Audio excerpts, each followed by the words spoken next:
मैंने नेटफ्लिक्स पे एक मूवी देखी दूध। वैसे ही 17 अक्टूबर को पहले ही तमिल लैंग्वेज में आ चुकी थी, लेकिन मुझे हिंदी नहीं मिली तो मैंने नहीं देखा। लेकिन नेटफ्लिक्स पे जब आया मैंने देखा, और देख के मैं एक ही बात बोल सकता हूँ इस मूवी को देख कर कि अगर ये मूवी बॉलीवुड में होती तो बहुत बुरी तरह पीटती।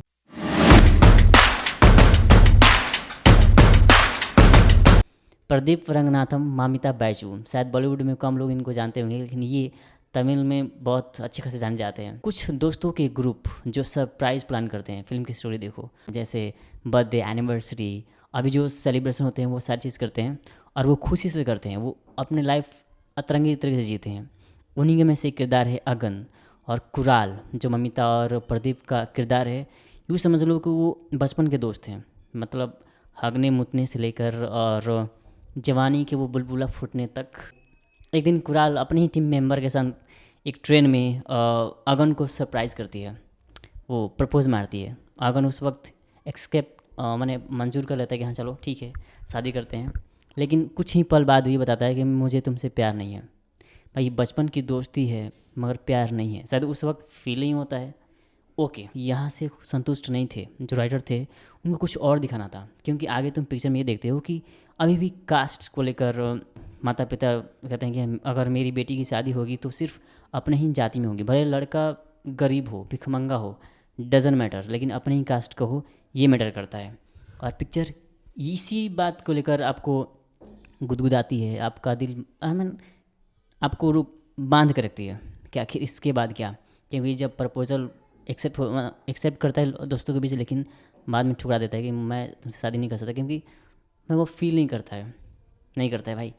लंडा बिल्कुल वो जेनजी की तरह है, एकदम उड़ता परिंदा नहीं होते हैं, एकदम चिल, किसी बात को लेकर सीरियस होता ही नहीं है। मम्मी से भी एकदम अतरंगी तरीके से बात करता है, दोस्तों में भी अतरंगी हैं, खाने पीने का कुछ चक्कर नहीं, कहीं सो जाओ कहीं पड़ जाओ, और एक्स गर्लफ्रेंड के शादी में जाओ, उससे पूछो कि तुमने मुझे क्यों छोड़ा, पिट के आओ, और बॉडी तो है नहीं। तो इस टाइप का मुंडा, और प्रपोजल रिजेक्ट। अब स्टोरी आगे बढ़ती है, क्योंकि जो ममिता का किरदार है कुराल, वो पढ़ने के लिए चली जाती है विदेश, यूँ समझ लो। और जिस दिन वापस आती है तब तक अगन को उससे प्यार हो जाता है। और फैमिली नज़र एक किरदार है जहाँ पे ममिता के जो पिताजी हैं वो मिनिस्टर हैं, अच्छे मिनिस्टर, वो बिहार वाले नहीं होते हैं जो दबंग टाइप के, हर राज्य के नेता उनके दोस्त होते हैं। मैटर यहाँ से खड़ा होता है, जिस दिन उससे प्यार होता है वो अपनी मम्मी को बताता है और उसके पिताजी को बताता है जो मिनिस्टर होते हैं, और वो मान जाते हैं शादी के लिए। फिर क्या, शादी के एकदम एग्जैक्ट टाइम पे ममिता का किरदार वापस आती है, और अगन उसे जाकर बोलता है कि मैं शादी के, बोलता क्या है भाई, पूछने जाता है, मिलने जाता है, लेकिन कुरार बोलती है कि मुझे तुम पसंद नहीं हो, मुझे कोई और पसंद है। That's it. यही ट्विस्ट है जो तुम उसमें देखते हो, क्योंकि भाई लौंडे को प्यार हो गया है। अब जब प्यार हो जाता है तो लौंडे क्या करते हैं, एक ही चीज़ करते हैं कि मेरी वाली खुश रहे किसी भी हालात में। वही होता है भाई, तुम सीरियसली देख रहे हो कि लड़का एकदम डीपली लव में है, लड़की बोल रही है कि मुझे किसी और से प्यार है, मैं तुमसे शादी नहीं कर सकती, और करूँगी तो मैं मर जाऊँगी, लेकिन मैं उसको धोखा नहीं दे सकती। और फिर लड़का उसके प्यार के लिए मतलब राजी हो जाता है, लेकिन पिताजी उसके राजी नहीं है, क्योंकि वो अलग कास्ट का है। अगर वो शादी करती है तो उसे मार देंगे, लेकिन शादी नहीं कराएंगे। तो फिर कैसे होगी भाई, यही होगा। पहले अगन शादी करता है कुराल से, लेकिन वो नकली शादी, कि हम शादी कर लेते हैं ऐसे ही, लेकिन हम पत्नी पत्नी नहीं हैं, हम सिर्फ दोस्त हैं। दुनिया की नज़र में हम पत्नी पत्नी हैं, लेकिन हम जानते हैं कि हम नहीं हैं। और फिर आगे बढ़ते हैं। नहीं यार, एक चीज़ मुझे बुरा लगता है कि ठीक है, लड़के ही क्यों सब सेक्रीफाइस करें, लड़कियां क्यों नहीं। अगर हम देना चाहते हैं कि तुम खुश रहो, क्योंकि मुझे तुमसे प्यार है, मैं चाहता हूँ तुम खुश रहो हर हालत में, तो लड़कियों का भी ये फ़र्ज बनता है ना कि हम वो भी दें कि हम भी खुश रहें किसी भी हालात में। ये एक तरफा लगता है तो 90s टाइप के, कि सिर्फ हम ही देवदास बन सकते हैं, हम ही वो हीर रांझा बन सकते हैं। लड़कियों को तो बस अपनी खुशी प्यारी है। अगर ये बॉलीवुड में होती ना सच में पीटती।